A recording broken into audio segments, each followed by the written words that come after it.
Damn. How do I do this? I thought I understood, but I don't. Oh, hi.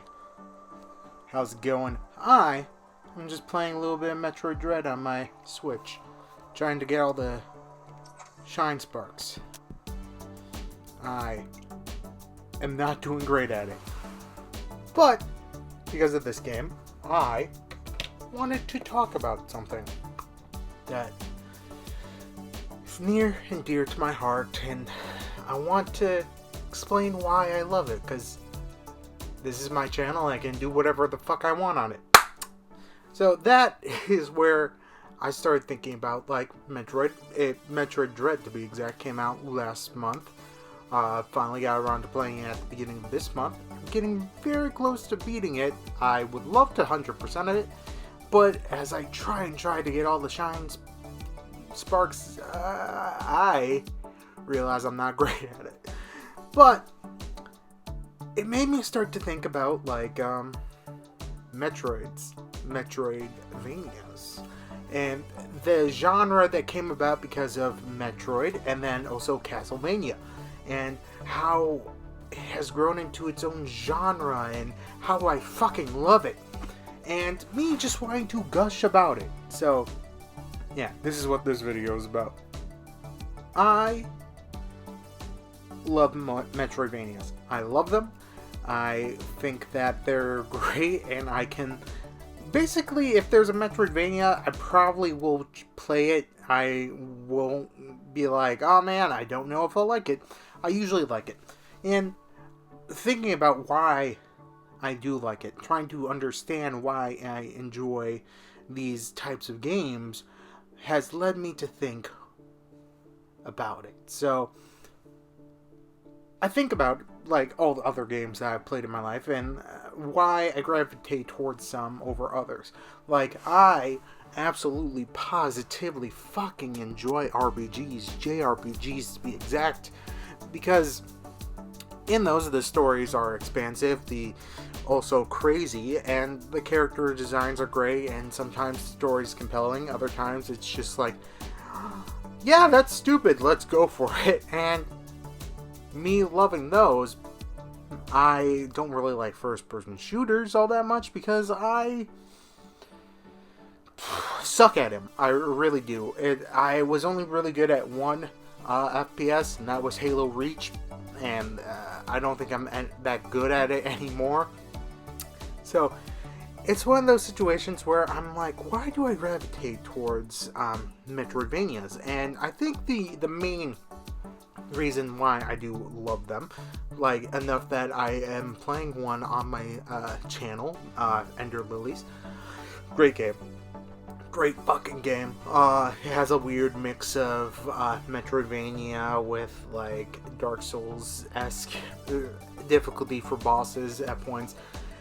And the art style is great, everything's great, but then I wonder why I keep going back to that game. Like, why is it that I go back to any Metroid games or Castlevania games, or why I choose to go out of my way to buy certain Metroidvania games? And it's usually the sense of progression that I get. And what I mean is, like, if you haven't played a Metroidvania, they are usually side-scrollers. They are usually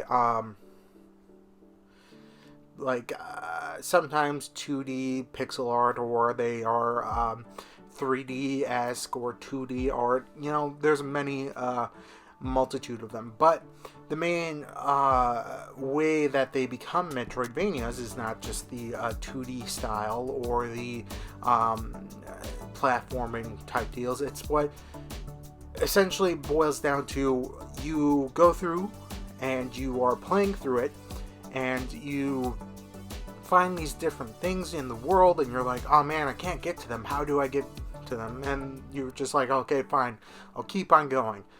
And then you defeat a boss, or you find a power-up that allows you to explore more of the area, and it grows and grows and grows. You slowly get more tools that will allow you to explore more of the world that you're in, which is fucking awesome, and it is a great way to show progression within a game, because you are not only showing, your strength, but also like showing more of the world. And it's a good way to gate off areas that you're like the character or the player is definitely not equipped for, not like able to complete, because they would die automatically, but because you're getting them behind certain things that you need, certain abilities, certain power-ups, certain weapons that you need, you don't have to worry about them, because when they get those powers, they get them, and then you can go backtrack, fill out more of the map. It's an excellent sense of growth that most of them do, like in Metroid Dread and in any Metroid. The powers that you get, great, I hear a helicopter. I'm going to keep on going though. The powers that you get, you feel stronger. You feel like you're slowly growing in strength where you used to be, because every single fucking Metroid game, you lose. Samus loses all of her fucking powers at the beginning. They should. So annoying, but it is what it is. And you slowly gain and adapt and change and grow.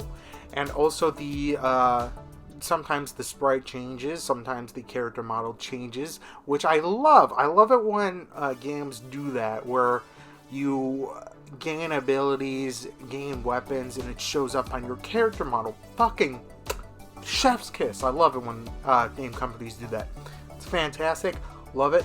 Would wish more people do that when they're doing like games like this, but understand why it takes a bit. It's great because you don't feel like you're being, like, at points maybe you sometimes feel like you're funneled towards a point, but because you have the sense that you will eventually come back, it doesn't feel stifling, it doesn't feel railroaded, and I love that.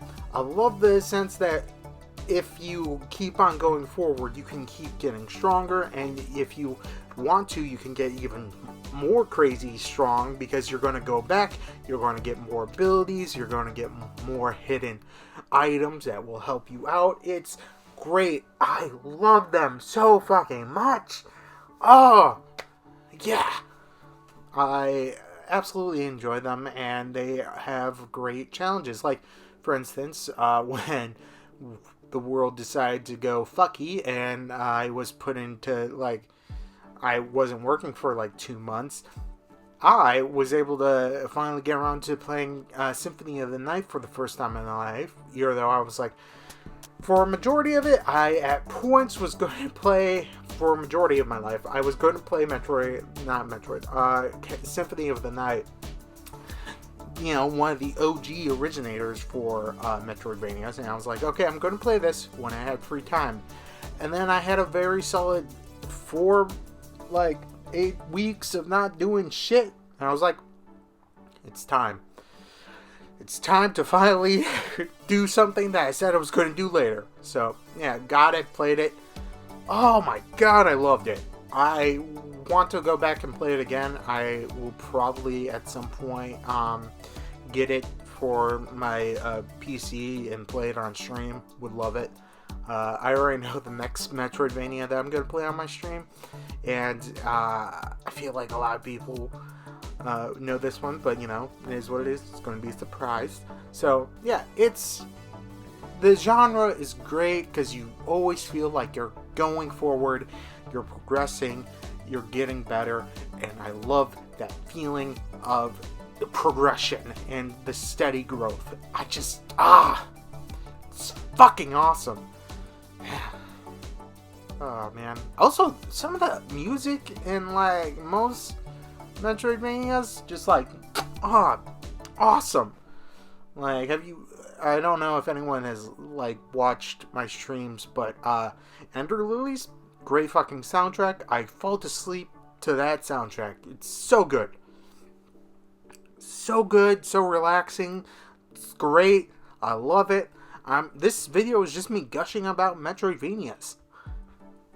Just go out, buy them, play them, be happy. I don't know. Yeah.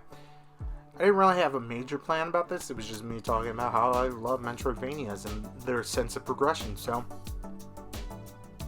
yeah, I think that's it.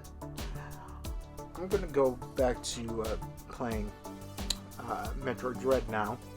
Maybe I can get all the items. Probably not. But maybe I can. So, yeah, stay safe. Don't do anything crazy. If you wanted to do drugs, do drugs. If you don't want to do drugs, don't do drugs, you know? Fuck it. I'm not your parent. So, yeah, that's it. Oh, God, bye!